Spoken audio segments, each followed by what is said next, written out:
नमस्कार। आज हम बात करने वाले हैं Delhi subordinate services selection board यानी DSSSB के एग्जाम शेड्यूल पर आए लेटेस्ट अपडेट्स की। और ये एक ऐसा टॉपिक है जिसने मुझे पता है कई उम्मीदवारों के मन में काफी कंफ्यूजन और अनिश्चितता पैदा कर दी है। भी परीक्षाओं का आखिर अभी स्टेटस है क्या? अच्छा, तो सबसे पहले उन एग्जाम्स को समझते हैं जिनमें देरी हो रही है। और हाँ, सबसे जरूरी बात कि आखिर इस देरी के पीछे की वजह क्या है। तो वो कौन सी परीक्षाएं हैं जो इस देरी से सबसे ज्यादा प्रभावित हुई हैं? देखिए, दो ऐसे खास पद हैं जिनका उम्मीदवार बहुत बहुत बेसब्री से इंतजार कर रहे हैं। तो जो मेन एग्जाम्स अभी रुके हुए हैं ना, वो है TGT यानी ट्रेन्ड ग्रेजुएट टीचर और DAS ग्रेड 2 यानी Delhi administrative subordinate services grade 2 के पद। ये वो पोस्ट्स हैं जिनके शेड्यूल का कई लोग कब से इंतजार कर रहे थे।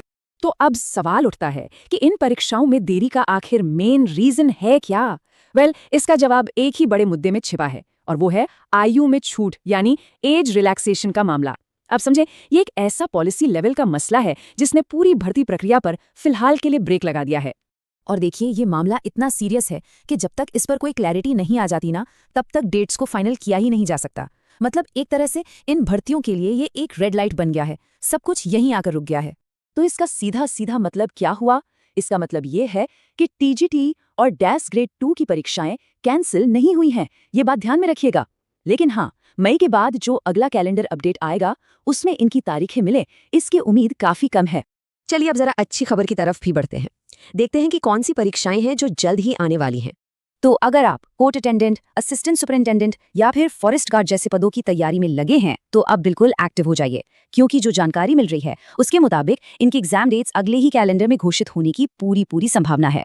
तो ये जो इंतजार का समय मिला है ना, इसको बिल्कुल बर्बाद नहीं करना है, बल्कि इसे स्ट्रेटेजिकली मतलब एक रणनीति के साथ कैसे इस्तेमाल किया जाए, इसके लिए कुछ बहुत ही खास सलाह दी गई है। और हाँ, तैयारी के दौरान एक बहुत बड़ी गलती है जिससे बचना ही बचना है। वो ये कि कभी भी DSSB के सिलेबस को SSC के सिलेबस से कंफ्यूज मत करिएगा। ये दोनों बिल्कुल अलग सिस्टम है और इनकी रिक्वायरमेंट्स भी एकदम अलग अलग हैं। तो फिर इस समय का सही इस्तेमाल करने के लिए एक क्लियर 3 स्टेप एक्शन प्लान है। पहला, अपने जो भी कमजोर सब्जेक्ट्स हैं उन्हें पहचानिए और उन्हें मजबूत करिए। दूसरा, पिछले सालों के क्वेश्चन पेपर से खूब प्रैक्टिस कीजिए। और तीसरा, जो सबसे ज्यादा जरूरी है, सिर्फ और सिर्फ ऑफिशियल DSSB सिलेबस को ही फॉलो करना है। ठीक है, तो चलिए अब तक की सारी जानकारी को एक साथ रख के पूरी पिक्चर को समझते हैं, एक क्विक समरी करते हैं। तो ये रहा पूरा स्टेटस एक नज़र में। TGT और DAS ग्रेड 2 की परीक्षाएं, जैसा हमने बात की, एज रिलैक्सेशन के मुद्दे की वजह से अभी रुकी हुई हैं। वहीं दूसरी तरफ कोर्ट अटेंडेंट और बाकी परीक्षाएं जल्द ही अनाउंस हो सकती हैं, तो उनकी तैयारी जोरों पर रखिए। और हाँ, सभी एस्पिरेंट्स के लिए एक्शन पॉइंट एक ही है, ये जो एक्स्ट्रा टाइम मिला है ना, इसका इस्तेमाल फोकस्ड प्रिपरेशन के लिए करिए। तो देखिए, अब ये जो अनिश्चितता थी, ये एक स्ट्रैटेजिक मौके में बदल गई है।